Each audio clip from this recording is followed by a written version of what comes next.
بسم اللہ الرحمن الرحیم۔ افطاری سے پہلے 2 منٹ کا یہ وظیفہ کر لو، اتنی دولت اور رزق برسے گا کہ 7 نسلوں سے بھی ختم نہ ہوگا۔ یہ وظیفہ بہت ہی قیمتی ہے، اس وظیفے کو ضائع مت کرنا۔ اللہ پاک انسان کی نیت دیکھتا ہے اور خلوص کو دیکھتا ہے، اور کیا پتہ نہ جانے کون سی ادا اللہ پاک کو پسند آ جائے۔ میرے بھائیو، یہ جو وظیفہ ہے اس کی طاقت اتنی زیادہ ہے کہ آپ خود جب کریں گے تو حیران رہ جائیں گے۔ ہر طرح کی مشکل، ہر طرح کی تکلیف، ہر طرح کی پریشانیاں اس وظیفہ کرنے سے اللہ کے فضل و کرم سے انشاءاللہ دور ہو جائیں گی۔ تمام لوگ اس عمل کو کر سکتے ہیں۔ یہ بہت ہی مبارک عمل ہے، بہت ہی پیارا عمل ہے، اور کوشش کیا کریں جب کوئی لوگ آپ کو کہتے ہیں کہ ہمارے لیے دعا کریں تو ان کے لیے ضرور دعا کیا کریں، کیونکہ کہتے ہیں نہ کہ اس منہ سے دعا کرو جس منہ سے گناہ نہ کیا ہو۔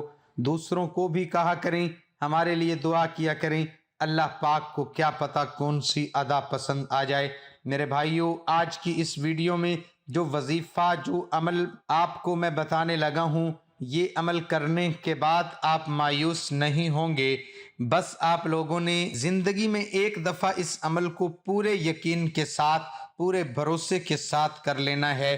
میرے بھائیو، اتنی دولت مل جائے گی، اتنا رزق مل جائے گا کہ کبھی ختم نہیں ہوگا۔ آپ کی نسلیں بھی کھانا شروع کر دیں تو ختم نہیں ہوگا۔ مزدوری کرنے والے لوگ، رکشہ چلانے والے لوگ اس وظیفے کی برکت سے آج لاکھوں کے مالک ہیں۔ جو لوگ مزدوری کے لیے سڑکوں پر بیٹھے ہوتے ہیں، غریب سے غریب تر بھی اس وظیفے کو کرے گا تو میرا اللہ اس کو انمول کر دے گا، اس کو نواز دے گا۔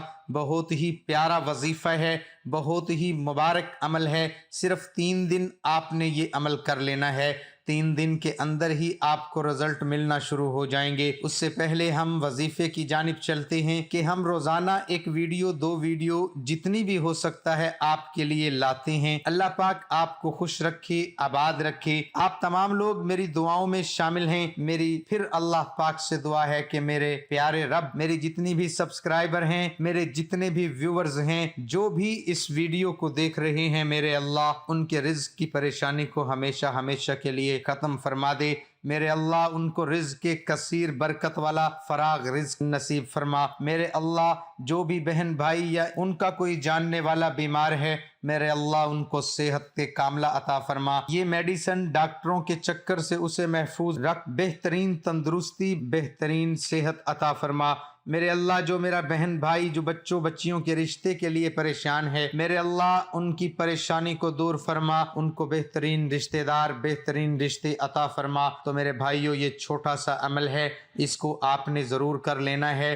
یہ بہت ہی مبارک عمل ہے، بہت ہی پیارا عمل ہے، اور زیادہ بڑا ہے بھی نہیں۔ مغرب سے پہلے آپ لوگوں نے یہ عمل کر لینا ہے، اور آپ دیکھیں گے کہ 3 دن کے اندر ہی آپ کو اس کا رزلٹ ملنا شروع ہو جائے گا۔ اتنا مبارک عمل ہے، یہ عمل میں نے خود بھی کیا ہے، اور اللہ پاک نے اپنے فضل و کرم سے، اللہ پاک نے اپنے خاص کرم سے، اللہ پاک نے حل فرما دیا۔ اسی طرح اس کو آپ رزق کے لیے بھی کر سکتے ہیں، دولت کے لیے بھی اس عمل کو کر سکتے ہیں۔ اگر آپ 3 دن سے زیادہ اس عمل کو کرنا چاہیں تو بھی آپ کر سکتے ہیں، لیکن 3 دن کا عمل میں نے کیا تھا تو اللہ پاک نے مجھے بہترین صحت سے نوازا۔ اس سے ایک اور ایکسپیرینس ہے کہ قرضے کے مسائل بھی آپ کے ختم ہو جائیں گے۔ آپ نے کرنا اس طرح سے ہے، روزانہ مغرب سے پہلے پہلے، یعنی کہ سورج غروب ہونے سے پہلے پہلے آپ نے اس طرح کرنا ہے کہ 11 مرتبہ درود پاک پڑھ لینا ہے۔ اس کے بعد 41 مرتبہ آیت الکرسی پڑھ لینی ہے۔ اور جب آپ نے یہ عمل کرنا ہے، یہ ضروری نہیں ہے کہ آپ جائے نماز پر بیٹھ کر کریں۔ کوشش کریں کہ جب یہ عمل کریں کسی سے بات چیت نہ کریں، اللہ پاک کے آگے دعا کی، التجا کی، تو میرے اللہ نے میرا وہ مسئلہ ختم فرما دیا۔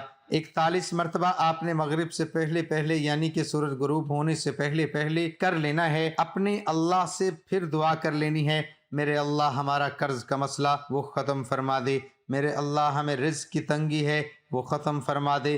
یہ جو بھی آپ کا مسئلہ ہے دعا کر لینی ہے۔ پھر آپ نے 11 مرتبہ درود پڑھ لینا ہے۔ پھر مغرب کی نماز ادا کر لیں اور مغرب کی نماز ادا کرنے کے بعد سجدے میں جا کر پھر آپ نے اپنے اللہ سے دعا کر لینی ہے۔ عمل آپ نے مغرب سے پہلے کر لینا ہے، جو سجدے میں دعا ہے وہ مغرب کے بعد کر لینی ہے۔ اگر کوئی اس پوزیشن میں نہیں ہے تو وہ ویسے بھی آپ اپنے اللہ سے دعا کر سکتے ہیں۔ اللہ پاک ہر وقت بندے کی سنتا ہے، ہر حال میں سنتا ہے، بس ہم پکارنے والے بن جائیں۔ تو میرے بھائیوں، اس عمل کو اپنی زندگی کا اگر حصہ بنانا چاہتے ہیں تو بھی کر لیں۔ اور جو لوگ کہتے ہیں نا کہ وظیفوں سے کچھ نہیں ہوتا، وظیفے تو ایسے ہی بتائے جاتے ہیں، تو خود سوچے میرے بھائیوں، اگر وظیفوں سے کچھ نہ ہوتا تو لوگ کیوں کرتے؟ سجدے میں جو مانگی گئی دعا ہے یا وظائف کے بعد اللہ پاک کے مبارک ناموں کے بعد جو مانگی گئی دعا ہے وہ ضرور قبول ہوتی ہے۔ میرا اللہ اس کو ضرور قبول کرتا ہے، اور نہ صرف وظیفے کی برکت سے اللہ پاک راضی ہو جاتا ہے، جس مقصد کے لیے وہ شخص وظیفہ کرتا ہے، جس مقصد کے لیے وہ دعا کرتا ہے، میرا اللہ اس کو عطا کر دیتا ہے۔ اس کو آپ نے دوسروں کے ساتھ ضرور شیئر کرنا ہے، خود بھی کرنا ہے، اپنے اہل و عیال کو بھی کہنا ہے۔ اللہ پاک اپنے فضل و کرم سے آپ پر مہربانی فرمائے، آپ کی مشکلات کو دور فرمائے گا۔ سیدنا ابو ہریرہ بیان کرتے ہیں کہ رسول اللہ صلی اللہ علیہ وسلم نے مجھے رمضان کی زکوٰۃ صدقہ فطر کی حفاظت کے لیے مقرر فرمایا۔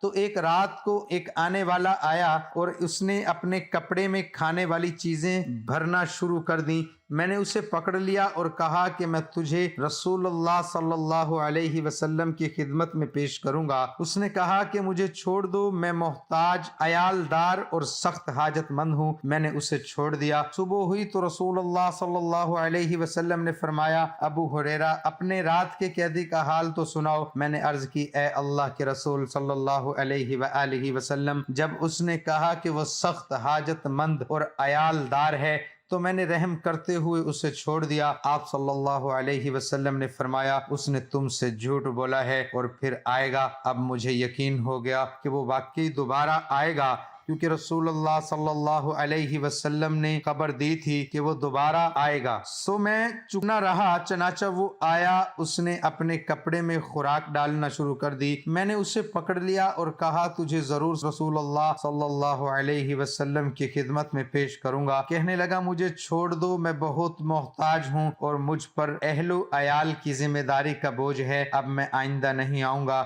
میں نے رحم کھاتے ہوئے اسے پھر چھوڑ دیا۔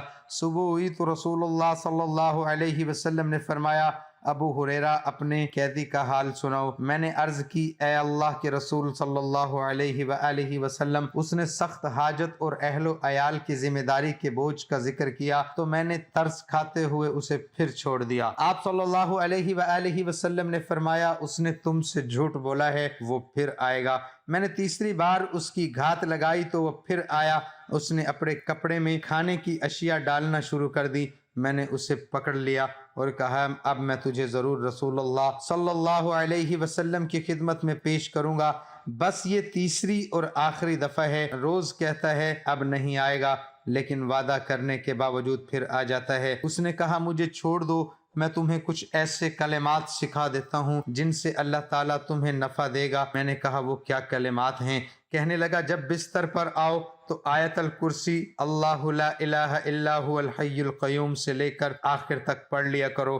ساری رات اللہ کی طرف سے ایک محافظ تمہاری حفاظت کرتا رہے گا اور صبح تک کوئی شیطان تمہارے قریب نہ آ سکے گا۔ میں نے اسے چھوڑ دیا۔ صبح ہوئی تو رسول اللہ صلی اللہ علیہ وآلہ وسلم نے فرمایا، اپنے رات کی قیدی کا حال سناؤ۔ میں نے عرض کی، اے اللہ کے رسول صلی اللہ علیہ وآلہ وسلم، اس نے کہا تھا وہ مجھے کچھ ایسے کلمات سکھائے گا جن سے اللہ تعالیٰ مجھے نفع دے گا۔ تو یہ سن کر میں نے اسے پھر چھوڑ دیا۔ آپ صلی اللہ علیہ وآلہ وسلم نے فرمایا، وہ کلمات کیا ہیں؟ میں نے عرض کی، اس نے مجھے کہا کہ جب بستر پر آؤ تو اول سے آخر تک مکمل آیت الکرسی پڑھ لیا کرو، تو اس سے ساری رات اللہ تعالیٰ کی طرف سے ایک محافظ تمہاری حفاظت کرے گا اور صبح تک کوئی شیطان تمہارے قریب نہیں آ سکے گا۔ اب صحابہ کرام خیر و بھلائی کے سیکھنے کی حد درجہ شائق تھے۔ یہ سن کر نبی کریم صلی اللہ علیہ وآلہ وسلم نے فرمایا، اس نے تم سے بات تو سچی کی ہے، حالانکہ وہ خود تو جھوٹا ہے۔